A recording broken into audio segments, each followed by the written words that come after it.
What's up, guys? Welcome back to the Team Solemn Circus live video. It's on the left side here. We have Fiendsmith, Bystial, I believe Primite, going up against White Forest Azamina. Before we dive in, over to like, comment, subscribe. Helps channel a lot. Remember 10K nice support. We're going to be diving into game one pretty instantly here. Now we are going to be seeing the Primite Fiendsmith deck end up going first here with an activation of Engravation for a track card. This is going to be a kind of a pile that I think is getting more and more represented. I know a lot of people are playing it on like Master Duel and stuff like that. Now, Brian has been playing it for a bit. We do see they go in for the Lurie, then go for Lacrima off that Requiem here. Now, we do see the Requiem getting ashed, so they're going to just pass turn on this. So, not summon that Lacrima at all, but we do go for Regenerous summoning out, revealing one of the monsters here. So, this is actually going to be Regenerous White Forest. And this is going to allow us now to search our deck for a dragon, I believe. Regenerous monster. Now, these are pretty cool because we are going to be able to kind of special amount different stuff here, as well as have like a Silvera. Now, we're going to go for a simple and sweet option here. Trying to go for a battle phase, and we're going to go for a Druid Swarm target on the copy of Lurie there, and they think we're going to be trying to negate that. They choose not to here. And so we are going to be not taking the game, but we are going to be negating it with that dragon, destroying it in the hand. And we're going to be able to poke, taking them down to 15, which is going to be pretty nice there. A lot of times you don't have to go with these big fancy combos. If you want to kind of just combo off, you can. But just go for a simple attack for game. It sometimes can just be a little bit more productive, especially in time. You know, a lot of these decks do take a bit of time. White Forest is one of the decks that does count or can combo off for quite a bit. So trying to have like a very simple OTK can be kind of nice for them. We see talents in the hand as well, it looks like.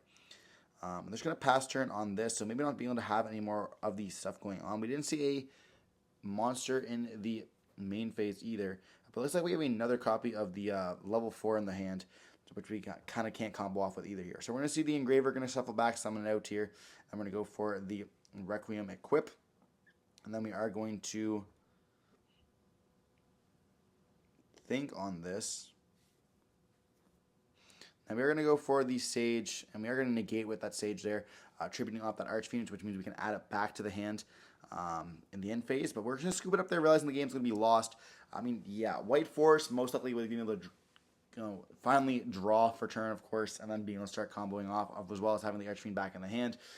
So like we would have been able to play that quite a bit. And I believe Archfiend actually says that if we control a monster on the field, or no, it's only in the hand. The rest of them, they have to reveal. Or this is the only one they have to reveal in the hand. The rest of them have to have them on the field, which is important. We do see them take a second to read their birth, so they're playing the trap card as well. Most likely going to be going second once again.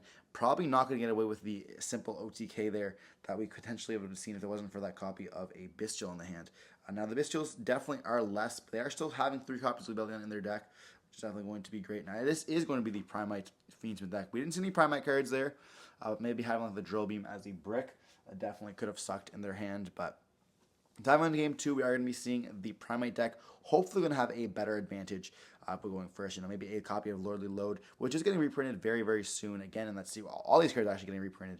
The Ether Barrel in beautiful Secret Rare, so now we can play all of them in Secret Rare, as well as a copy of Drill Beam in Secret. Now, Lordly Load is still going to be another Secret Rare as well. Too bad that we didn't get an Ultra. That could have been pretty cool, but they definitely have to have some kind of Secret Rare printing. Or I guess a harder chance to get it in the pack. Now we're going to go for a copy of Lubellion into a Soraneer. Then we are going to activate Regain from the hand. And then we're going to go Soraneer Tribute off to kind of summon out there, which we are going to be then seeing them draw a card. Now we do go for a normal summon of a Druisworm. And we're then going to go for a Magnemite, target the Soraneer. We see the Soraneer dumping the copy of the Lubellion here. And now we're going to go for into a Moon, into the Requiem, into Lacrima. Could have been creative if we saw like an Ash there on that Requiem again.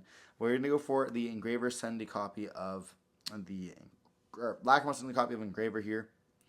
And like we do see how 2 monsters get us into the engine there.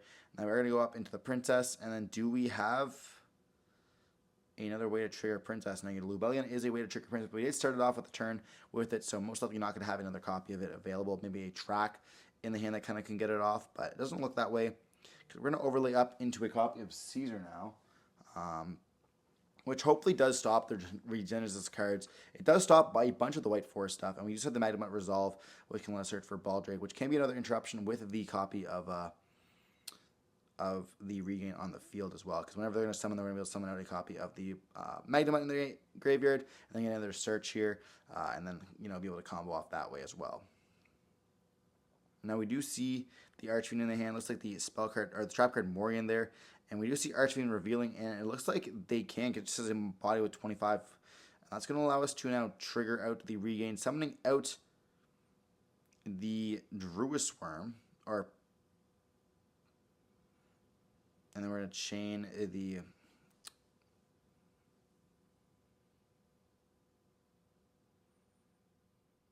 Requiem here to summon out the Lacrima. And then we're going to go Lacrima dump. They search for the Sage.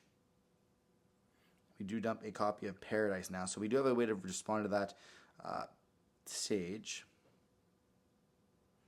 Now we activate a Regenesis spell card, which is going to allow us to search our deck for any Regenesis card.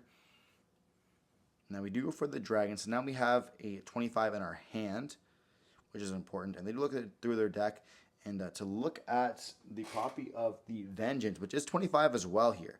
We go for Dragon to summon, but they do chain a Baldrake on that Magnemite.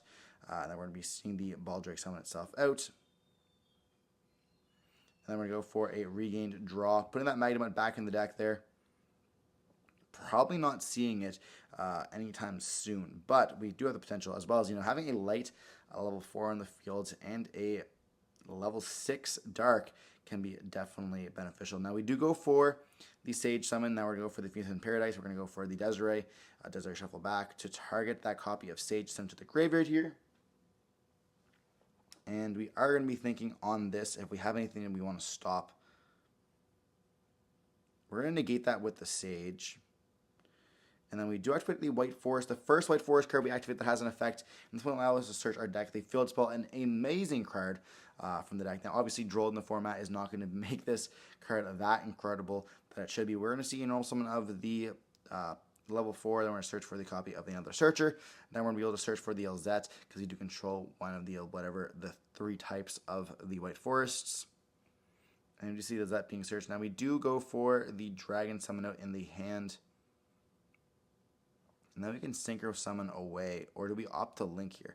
We're going to go for the Snake Eyes Vengeance Dragon. And this actually can push one of the cards in the back row, so we're going to be forced to immediately respond to that with that Baldrake banishing it. Now, it does have the effect to to push that Caesar. So we do get rid of those 2 negates, which is going to be pretty nice. And then we see the Jerusalem sending the copy of Sage to the graveyard because it was tributed off by that Baldrake here. So we did get rid of a bunch of different interruptions, but more importantly, we saw White Forest actually push back that Caesar, which is going to be insane here. Now we do go for the Elzette, sending the copy of the trap card Morian in the hand to allow us to summon itself out and then search.